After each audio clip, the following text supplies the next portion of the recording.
noches, ¿cómo están? ¿Cómo les va? Nosotros contentos como siempre de reencontrarnos en este espacio semanal que nos permite entrar a la localidad de General Rodríguez, de San Andrés de Giles, de Mercedes y por supuesto de Luján, siempre tratando de abordar los temas que tienen que ver con la actualidad nacional, con la actualidad local y temas que además nos interesan. Hoy vamos a charlar sobre salud. Nuevamente hemos invitado al doctor Daniel Mazzuco, investigador independiente, especialista en oncología ortomolecular inmunogenética.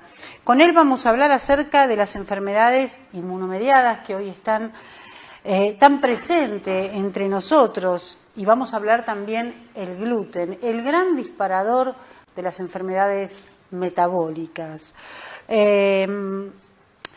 También vamos a hablar sobre política, porque estamos en un año electoral y porque de alguna manera la política nos atraviesa a todos. Hoy va a estar en nuestros estudios Fernando Casset.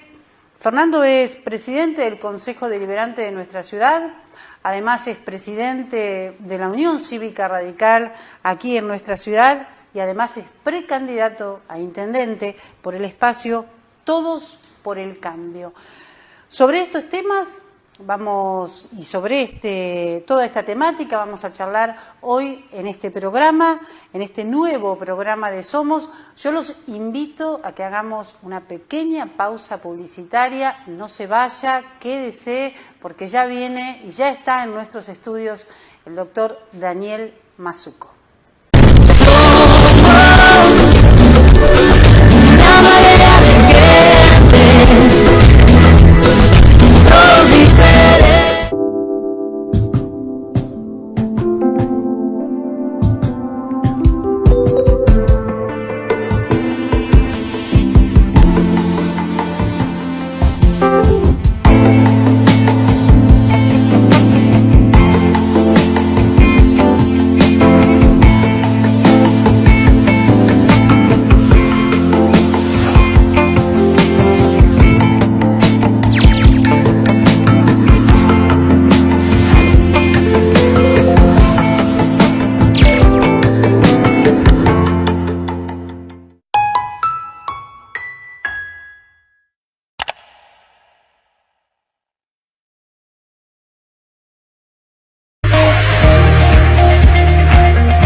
Hace un ratito que iba a estar con nosotros el doctor Daniel Mazzuco nuevamente en nuestros estudios porque Daniel ya hemos tenido el privilegio de tenerlo en varias oportunidades. Con él vamos a charlar acerca de las enfermedades inmunomediadas y también vamos a charlar acerca de las enfermedades metabólicas. Muy buenos días, Daniel, ¿cómo estás? Gracias, Vera. Bien, gracias. Daniel, ¿qué podemos decir hoy acerca de las enfermedades inmunomediadas? Vale la aclaración porque en la era de la información tenemos mucha confusión. Una de ellas es la intolerancia al gluten y la celiaquía. El celíaco es una enfermedad inmunomediada que reacciona ante un alergénico, que en este caso es el gluten del que vamos a hablar, el malo de la película de hoy. Pero ¿por qué es válido aclararlo? Porque si no, automáticamente nos encierran en el fanatismo. Es decir, como el vegano, el vegetariano, macrobiótico, parece más una moda, un fanatismo que una ciencia. De los 4.350 millones de años que tiene la raza humana, ustedes han hablado de escuchar del Homo sapiens, el Homo erectus, cuando empezamos a caminar, y el Homo gaster, cuando empezamos a comer. De esos 4.350 millones de años, el trigo aparece recién hace 7.000. Es decir, es muy reciente en la historia de la humanidad. Si yo pudiera encerrar toda la humanidad en un año, que estamos comiendo trigo 3 días. Y de la forma en que lo estamos comiendo, 24 horas. Esas son las enfermedades metabólicas. Nosotros tenemos una estructura, como todos los animales, para comer determinados alimentos. Más allá de las ideas, creencias, tenemos un genotipo. Tenemos 32 piezas dientarias, de las cuales 8 son incisivos, es decir, somos 1/4 parte conejo. ¿Se entiende? Tenemos 4 colmillos, y colmillos muy básicos, es decir, no podemos comer una vaca, es decir, como un depredador, es decir, la vaca tiene que estar trozada, cocinada, cortada. Y tenemos entre molares y premolares 20. Es decir, que somos un 80% omnívoros. Lo dice nuestra escritura y la genética no ha cambiado en ese orden. Antes existía el trigo, pero había una gramilla acá, otra allá, mezclada con otras hierbas. Hoy tenés desde la punta de los zapatos hasta el horizonte trigales y tenés tractores de 40 metros que cosechan trigo y te lo sirven molido. Yo si quisiera moler, si tuviera una buena dentadura y la mordida correspondiente, para poder moler a nivel harina, tendría que tener un gran trabajo y una gran paciencia. Hoy te lo entregan molido. Vos simplemente lo que tenés que hacer es tragarlo en las 4 comidas y entre comidas. No haya cuerpo que aguante esa demanda de gluten, porque es una cantidad, no solamente la calidad de la que vamos a hablar, sino la cantidad que estamos comiendo de harina. Y América, sin trigo, hizo 3 imperios. Inca, Maya y Azteca, imperios número 1, gracias al maíz.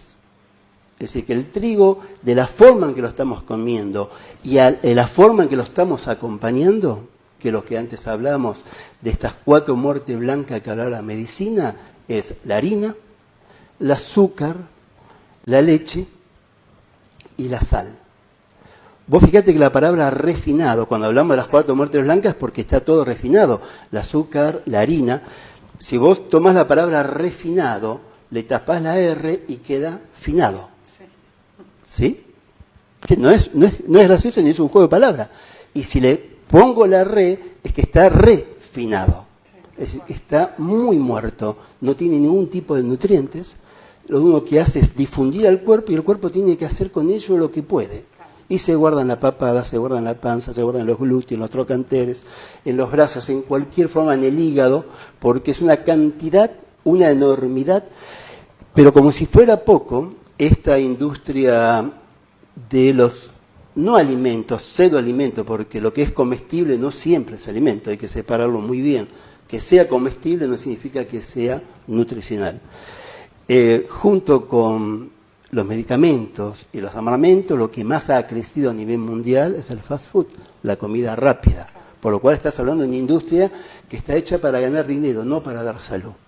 Entonces, si vos agarras la harina de hoy, no es la harina que comía mi abuelo hace 60 años, porque la mutación genética hace que tenga mucho más gluten que antes. Para que tengas una idea, en 1 kilo de harina hace 60 años había 10 gramos de gluten.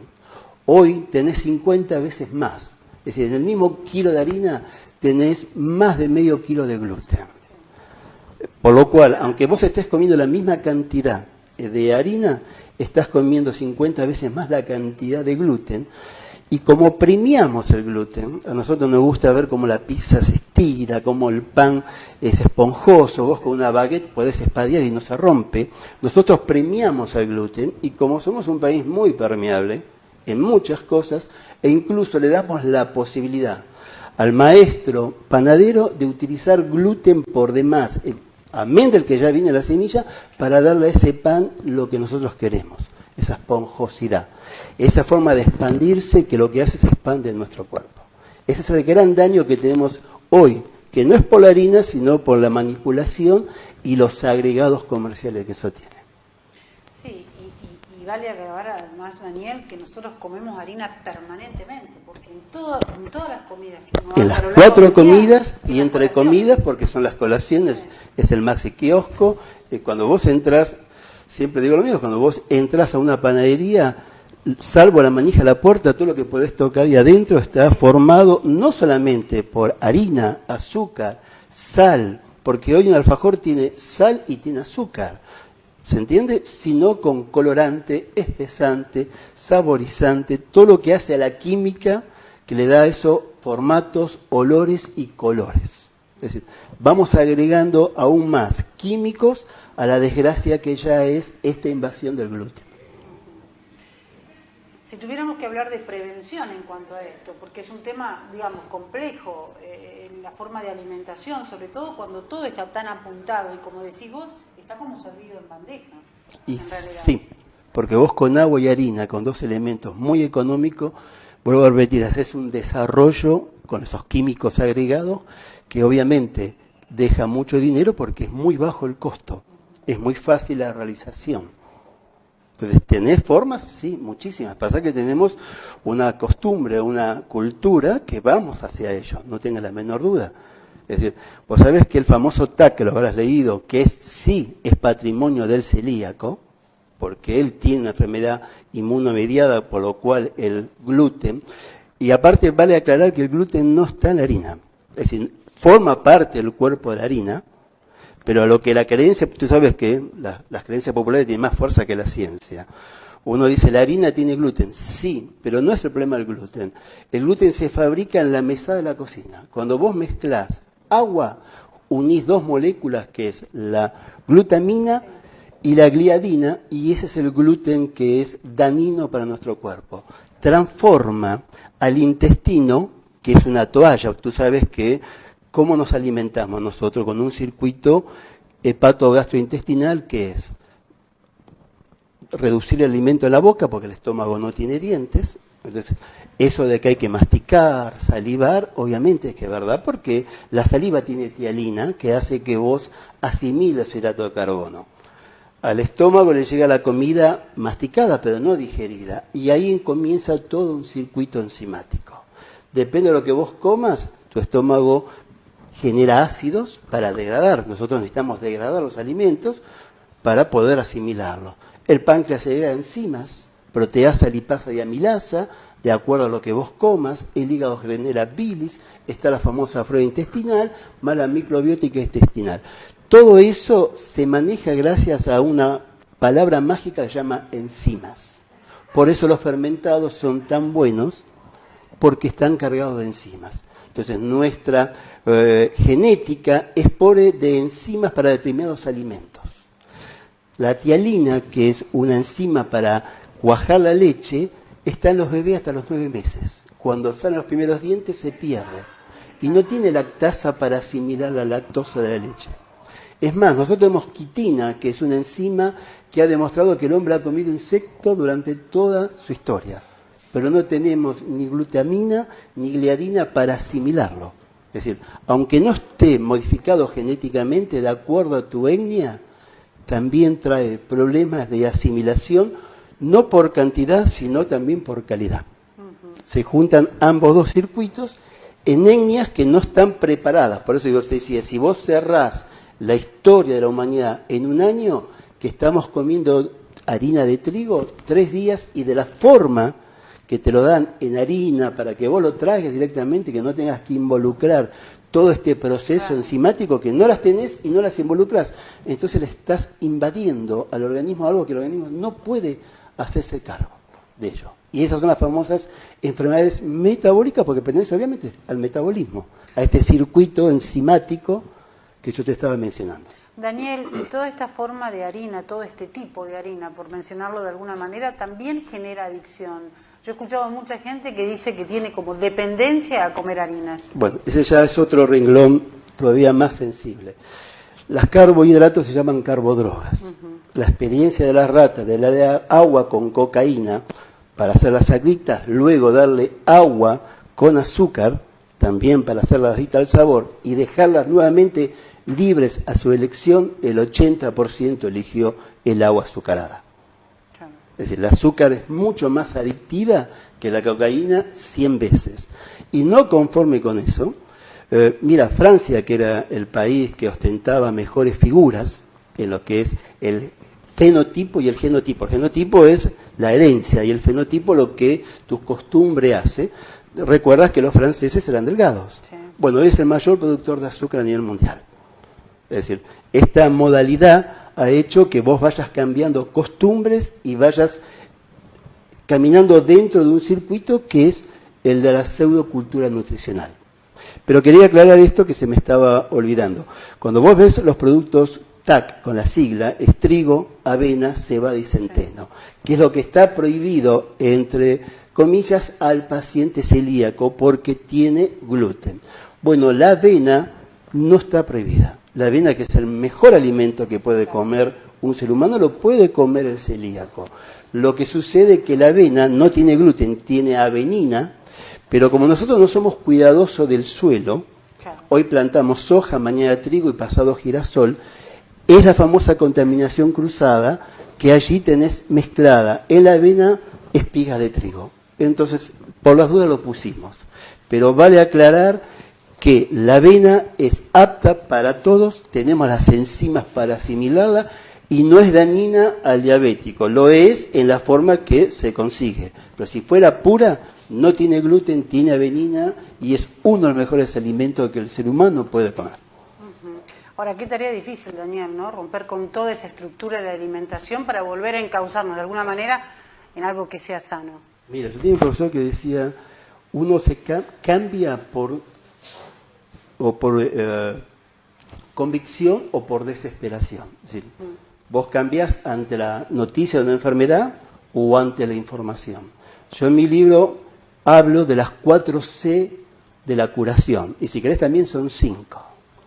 La toma de conciencia, C de conciencia. Uno, para llevar adelante un acto, tiene que hacer esa toma de conciencia, la primera C. La segunda es el conocimiento. Vuelvo a repetir, estamos en una era que tenemos mucha información, pero tenemos mucha confusión, por lo cual tenemos que saber diferenciar la información. Esa es la segunda C, que es el conocimiento.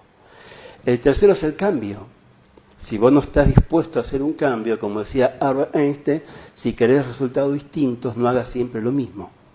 Entonces, si hasta ahora no te fue bien, necesitas hacer un cambio basado en la conciencia y en el conocimiento.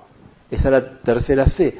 La cuarta es la coherencia. Cuando yo no conozco algo, uso el sentido común.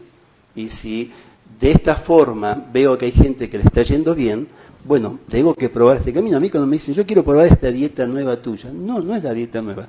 Nuevo lo que estás haciendo vos, que es comer trigo en las 4 comidas. Mira, si yo digo, hay que hacer las 4 comidas diarias, comer un poco de todo y bajas calorías, socialmente es aceptable. Bueno, eso mataría a cualquier animal menos a nosotros. La vaca come grana, el tigre come carne, el tucán come fruta y la jirafa come hoja. No están haciendo dieta, comen pro natura. El único animal que come un poco de todo y bajas calorías y hace las 4 comidas diarias es el ser humano. Y estamos, después de 60 años de este cambio, más o menos cultural, con enfermedades metabólicas que antes eran patrimonio de la tercera edad.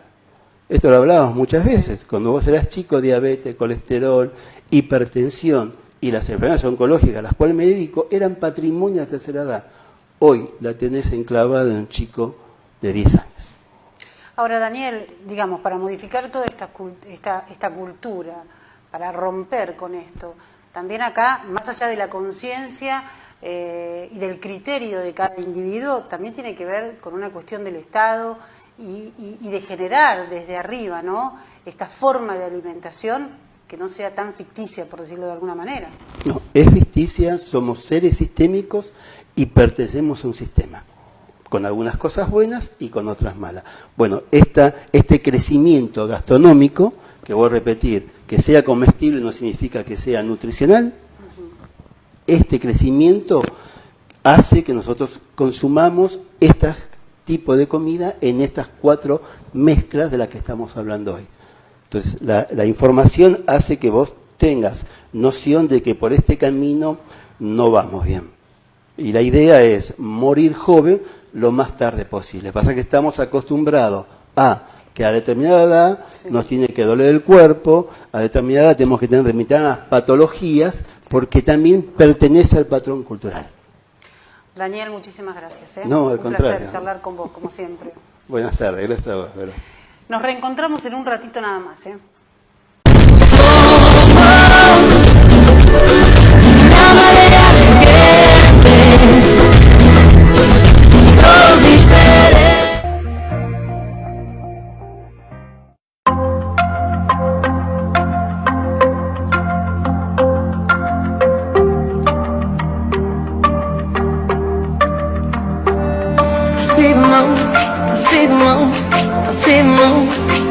Oh, when you're looking at the sun. Not a fool, not a fool, not a fool. No, you're not fooling anyone. Oh, but when you're gone, when you're gone, when you're gone, oh, baby, all the lights go out. Thinking of that, baby, I was wrong. Come back to me, baby, we can work this out. Oh, baby, come on, let me get to know you. Just another chance so that I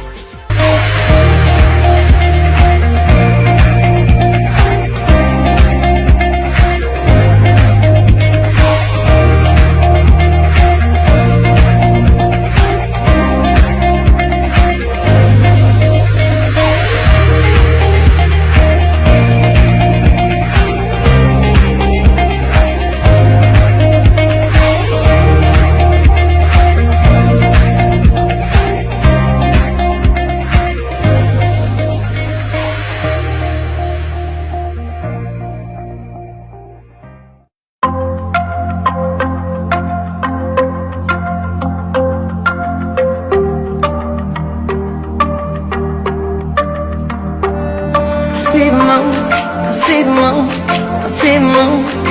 Oh, when you're looking at the sun. Not a fool, not a fool, not a fool. No, you're not fooling anyone. Oh, but when you're gone, when you're gone, when you're gone, oh, baby, all the lights go out.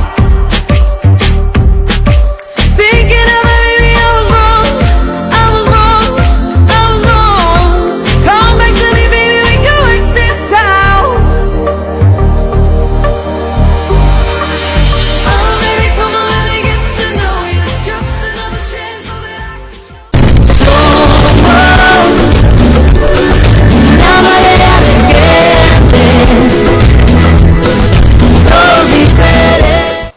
Bueno, lo anunciábamos, estamos en un año electoral y, digamos, el escenario político cambia vertiginosamente todos los días. Nosotros hoy hemos invitado a Fernando Casset. Fernando es, como decíamos anteriormente, presidente del Consejo Deliberante, es presidente del Partido Radical en nuestra ciudad y además es precandidato a intendente por el espacio Juntos por el Cambio. Muy buenos días, Fernando, ¿cómo estás? En realidad muy buenas noches, pero bueno, hagamos que dije bien. Se ve de noche. Se ve de noche. ¿Cómo estás? ¿Bien? Bien, bien, muy bien. Bueno, Fernando, hay como un clima electoral que es un poco extraño, ¿no? Vienen surgiendo cambios permanentemente. Y es justo el periodo ahora de definición, primero la semana pasada de los frentes electorales y ahora de las candidaturas, que vamos a hacer de acá al sábado, así que aparecemos mucho en los medios y hay mucha noticia vinculada con quién se reunió con fulano, quién dejó de reunirse, estos anuncios nuevos de candidaturas que eran impensadas hace 3, 4, 5 meses y que hoy se van concretando, y todo eso va generando, sí, te diría, el clima. Esto pasa ahora y ya después ya largamos con la campaña plenamente.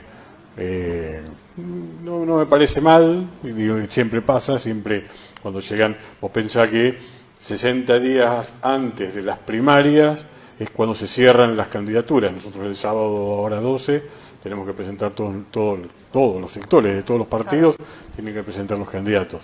Y esto genera toda esta expectativa, estas sorpresas que a veces nos van dando algunos, o que vamos dando algunos incluso.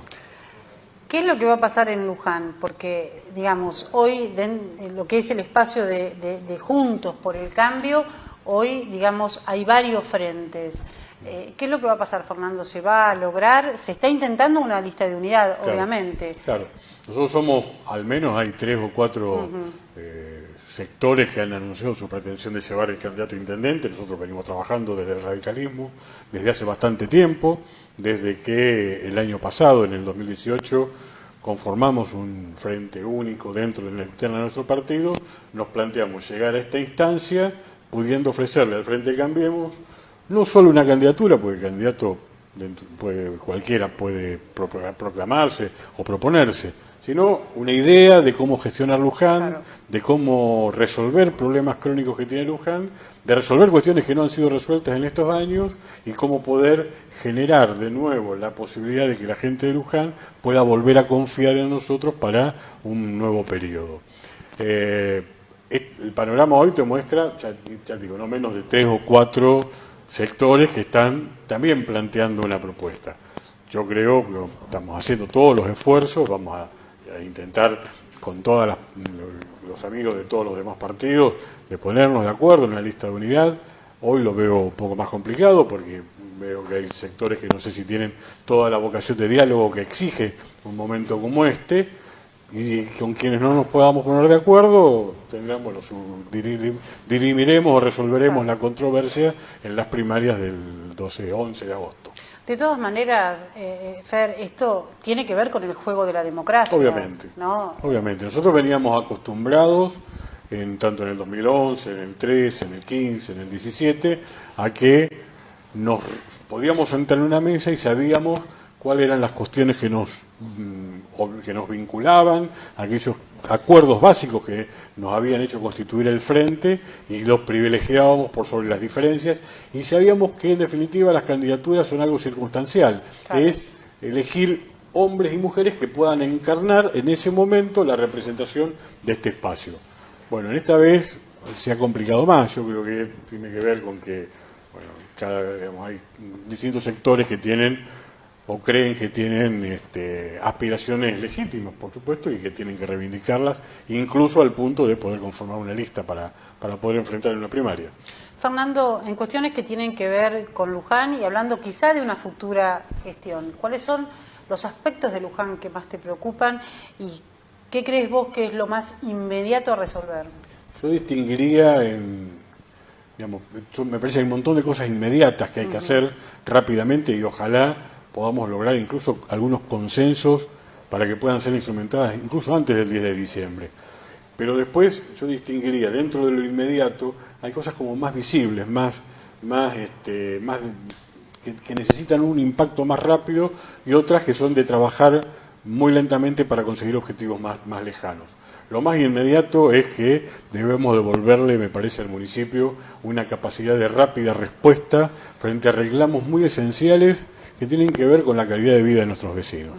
El municipio hoy es lento y dificultoso, y a veces llega no solo tarde, sino que nunca a dar respuestas a un bache, a una cañería que se tapa, a una zanja mal hecha, problemas así que son, que tienen que ver con la calidad de vida de ese vecino que tiene que caminar 2 o 3 cuadras en el barro para poder tomar el colectivo que no llega hasta su casa para poder llevarlo al lugar donde que trabaja. atañe al día a día de cada Al día a persona. día. Bueno, eso hay que devolverle rápidamente. El municipio tiene maquinaria, tiene personal, tiene recursos, hay que organizarlos inteligentemente y destinando una conducción firme que ponga todo eso inmediatamente a dar respuesta, insisto, a requerimientos que son muy elementales, que a veces entonces parecen tan elementales que capaz que se le descuidan algunos. Me parece que eso es lo más inmediato, lo más inmediato y lo más visible. Pero también hay que empezar a trabajar rápidamente en reformas estructurales que necesita el municipio, que por no hacerse con el capital político que tiene una gestión que recién comienza, nunca se han hecho.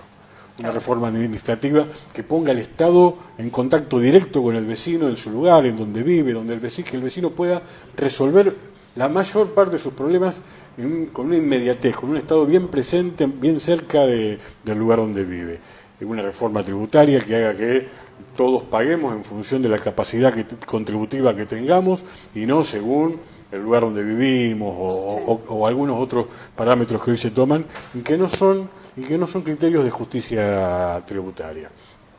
Esas cuestiones de la reforma administrativa y política y de la reforma tributaria me parece que son cuestiones que van a lograr resultados a mediano plazo, que hay que comenzar rápidamente, insisto, aprovechando el capital político que uno tiene en los primeros 50, 60, 100 días de gestión, porque exige consensos con todos los sectores políticos y exige pensar cómo esto nos conviene a todos.